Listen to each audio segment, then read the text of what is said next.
Joining me now is Jessica Care Moore. She is a poet, she is a performer, she is a playwright, and she's right here in Detroit with us. Jessica, it's good to see you. Good to be seen. And I'm quarantined with my teenager. So Which brings on a whole host of other problems and things that you never thought you'd have to consider. yeah, it's life has changed in a real interesting way, but it's peaceful in my home, and we take breaks and go outside and take walks and things.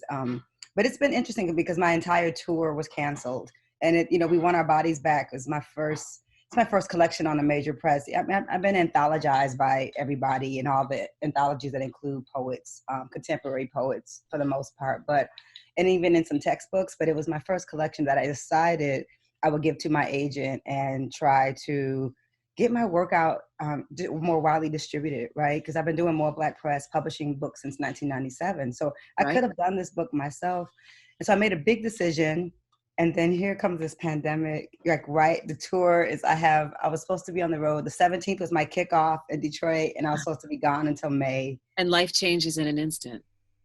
Yeah, it's okay though. I'm healthy. So I'm not, the money it's hard. It's hard for every independent artist I know.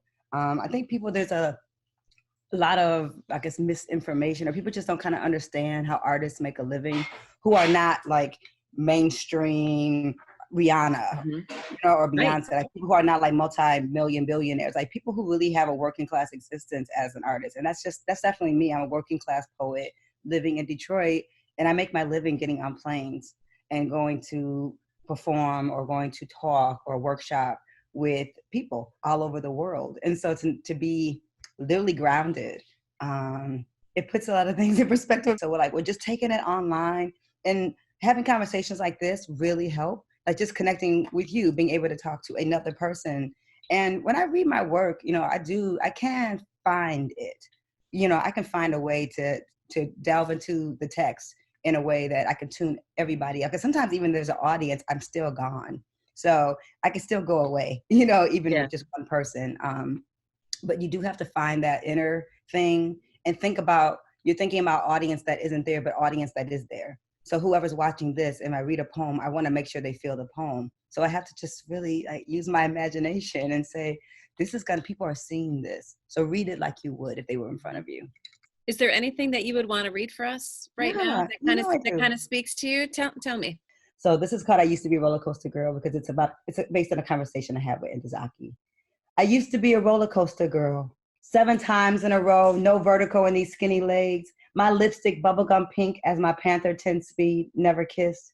Nappy pigtails, no brand gym shoes, white line yellow short shorts, scratched up legs pedaling past borders of hummus and baba ganoush, masjids and liquor stores, city chicken, pepperoni bread, and Superman ice cream cones. Yellow black blending with bits of Arabic, Islam, and Catholicism. My daddy was Jesus. My mother was quiet. Jane Kennedy was worshipped by my brother Mark. I don't remember having my own bed before 12. Me and my sister Lisa shared.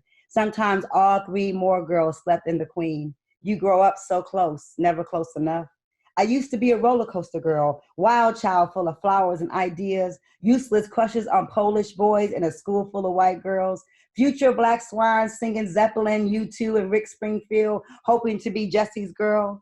I could outrun my brothers and everyone else to that reoccurring line. I used to be a roller coaster girl till you told me I was moving too fast, set my rush made your head spin, my laughter hurt your ears, a scream of happiness, a scream of freedom pouring out my armpits, sweating up my neck. You were always the scared one. I kept my eyes open for the entire trip.